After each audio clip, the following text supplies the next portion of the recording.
नमस्कार मित्रों, अतुल आश्रम में आपका स्वागत है।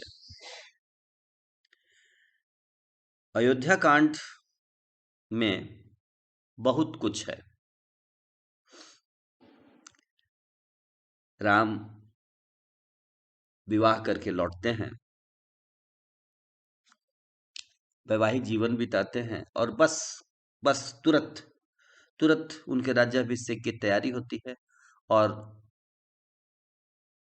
वह पासा पलटता है और उनके वनगमन की तैयारी शुरू हो जाती है। ये सारी घटनाएं बहुत तेजी के साथ घटती हैं और इसमें कई पावन प्रसंग हैं जो हमारे मन को पवित्र करते हैं। अनेक ऐसे प्रसंग हैं।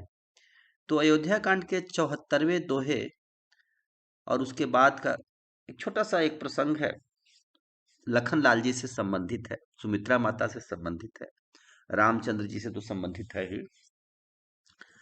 74वां दोहा कह रहा है, भूरि भाग भाजन भयहु मोहि समेत बलि जाऊं, जो तुम्हरे मन छाड़ी छलू किन्ह राम पद ठाऊं। ये माता सुमित्रा कह रही हैं कि ये बहुत प्रसन्नता की बात है, बहुत ही सौभाग्य की बात है। भूरि भाग भाजन भयहु, मेरा भाग्य बहुत बड़ा है, बहुत अच्छा है और तुम्हारे समेत मैं भी आज धन्य हो गई इस दुनिया में। क्यों? क्योंकि तुम्हारा मन, जो तुम्हारे मन छाड़ी छलु, तुम्हारे मन ने छल का परित्याग करके राम जी के चरण कमलों में अपना स्थान पा लिया है। राम जी के चरण कमलों में अपने को स्थापित कर दिया है। ठाऊं मतलब जगह पाली है, मतलब तुम्हारा मन, तुम मन क्रम वचन से छल को छोड़ करके राम जी के शरण में चले गए हो, उनकी सेवा को तुमने अपने जीवन का व्रत बनाया है। यह बड़े सौभाग्य की बात है और मैं तुम्हारे समेत धन्य हो गई हूँ। ये माता सुमित्रा कह रही है। फिर आगे कहती हैं, अब चौपाई, पुत्रवती जुवती जग सोऊ, रघुपति भगति जासु सुत होई, न तरु बांझ भली बात बियानी, राम विमुख सुत ते हित जानी। माता या युवती या पुत्रवती जो हो गई हैं, वो वही धन्य हैं जिनका पुत्र राम भक्ति में प्रवीण, राम भक्ति की ओर प्रवृत्त हुआ है। मतलब संतान यदि राम भक्त है तभी माता का माता होना सफल होता है, नहीं तो प्रसव की पीड़ा झेलने की कोई आवश्यकता नहीं है। बालक को जन्म देने में माँ को बहुत कष्ट झेलना पड़ता है और अगर वह बालक या बालिका जो भी संतान है, वो अगर वो राम विमुख है, वो अगर डिस्ट्रक्टिव काम में लगा हुआ है, तो फिर ऐसे संतान को जन्म देना बेकार है, व्यर्थ है। ये माता कह रही हैं आगे।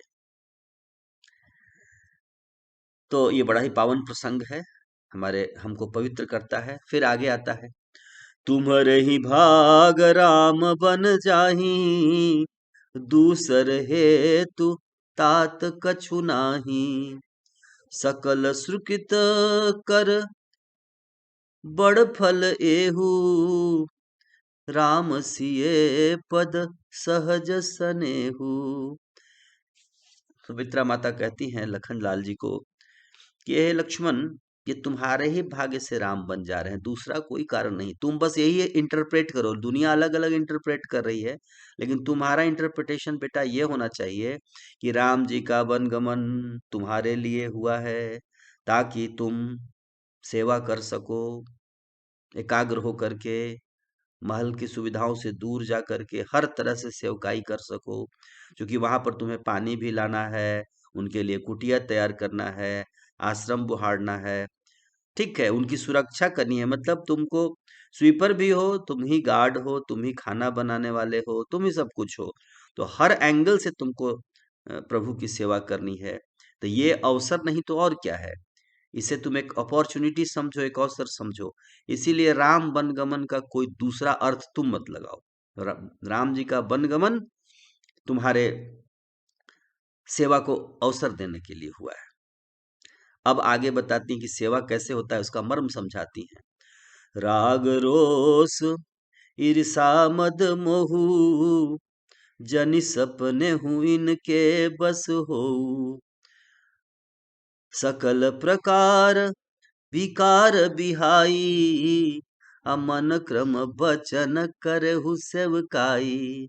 मित्रों, यहाँ सेवा का मर्म समझा दिया गया है। जब भी हम कोई कार्य में प्रवृत्त होते हैं तो होता क्या है, कहीं भी किसी भी फील्ड में आप जाएं, किसी जॉब में जाएं, कहीं भी जाएं, होता क्या है, राग रोष ईर्ष्या मद मोह, ये जो विकार हैं, हम इनके वश में हो जाते हैं। कोई न कोई ऐसा अवसर आता है, हमारी परीक्षा के लिए बहुत तरह की ऐसी चीजें उपस्थित की जाती हैं और हम परीक्षा में फेल करने लगते हैं। हम इनके वश हो जाते हैं और हमारी ऊर्जा का लीकेज शुरू हो जाता है। कुछ राग, कुछ ईर्ष्या में, कुछ दोष में, कुछ पर निंदा में, कुछ मोह में, कुछ मद में, सारी ऊर्जा बह जाती है, लीक हो जाती है और हमारा कार्य संपन्न नहीं हो पाता है, सेवा कार्य। तो उन्होंने क्या बताया कि जो लीकेज के जितने भी ये माध्यम हैं एनर्जी के, इनको तुम पहले तो कंट्रोल कर लो। राग रोष ईर्ष्या मद मोह नहीं आने दो, कभी सपने में भी इनके बस में मत हो। और सकल प्रकार विकार विहाई, सभी तरह के विकारों का परित्याग करके हे पुत्र, मन क्रम वचन करेहु सेवकाई। तुम मन क्रम, मन कर्म और वचन से राम जी की सेवकाई करो। तो मित्रों, ये समझिए कि सुमित्रा माता का संदेश नहीं है, सभी माताओं का, भारत की सभी माताओं का संदेश अपने पुत्र के लिए है कि जहां कहीं, पुत्रियों के लिए है, जहां कहीं भी जो भी प्रोजेक्ट में, किसी भी प्रोजेक्ट में तुम लगे हुए हो, राग रोष ईर्षा मद मोहु, जनि सपने इनके बस हो। सकल प्रकार विकार बिहाई, मन क्रम वचन करे सेवकाई। देखिए हनुमान जी क्या कहते हैं, राम काज किन्हे बिनु मोहि कहाँ विश्राम, हनुमान तेहि परसा पुनि कीन्ह प्रणाम। जब मैनाक हनुमान जी को एक शेल्टर देते हैं, वेलकम करते हैं कि आओ यहाँ रुको, नाश्ता करो, आराम कर लो। अभी राम हनुमान जी ने उड़ान ही स्टार्ट किया है और तुरंत एक ऑफर आ गया, लेकिन हनुमान जी ने कहा राम काज किन्हे बिना मोहि कहाँ विश्राम।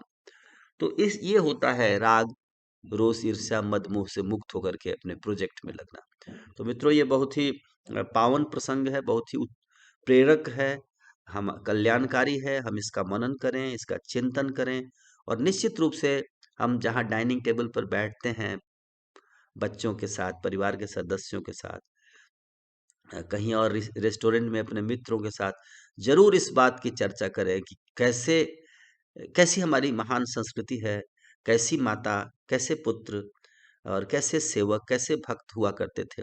जब तक हम अहोभाव से जब तक हम इन चीजों की चर्चा नहीं करते हैं, हम गदगद होकर के इन पर बात नहीं करते हैं, इन बातों को बल नहीं मिलता है और संस्कृति एक पीढ़ी से अगले पीढ़ी तक हस्तांतरित नहीं हो पाती है।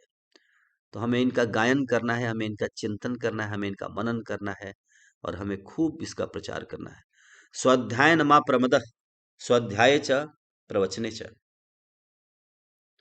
तो तैतरीय उपनिषद के ऋषि कहते हैं स्वाध्याय च प्रवचने च, कि तुम स्वाध्याय भी करो और प्रवचन भी करो। जो कुछ भी अच्छा है, जो कुछ भी अमृतमय है, उसको समाज में बांटें, परिवार के लोगों के साथ बांटें, भाइयों के साथ बांटें, शिष्यों के साथ बांटें, बच्चे बच्चियों के साथ बांटें। ये हमारा कर्तव्य है, ये किसी को कहने की आवश्यकता नहीं है। हमारे ऊपर ये ऋण है, हमारे ऊपर ये, हमारा ये दायित्व है कि हम अच्छी चीजों को बांट करके अपने उपयोग में लाएं। तो इससे अच्छी कुछ चीज नहीं हो सकती है। गोस्वामी जी ने हमें अमृत प्रदान किया है और इस अमृत को का हम भी थोड़ा थोड़ा रोज पान करें और अपने आसपास के लोगों को भी इसे प्रदान करें। इस तरह से हम एक अच्छा वातावरण तैयार कर सकते हैं, एक अच्छा राष्ट्र तैयार कर सकते हैं। तो आइए मिलजुल करके हम भारत को स्वस्थ, संपन्न, शक्तिशाली और ज्ञानवान राष्ट्र बनाएं। जय श्री राम, जय भारत। जय जगत।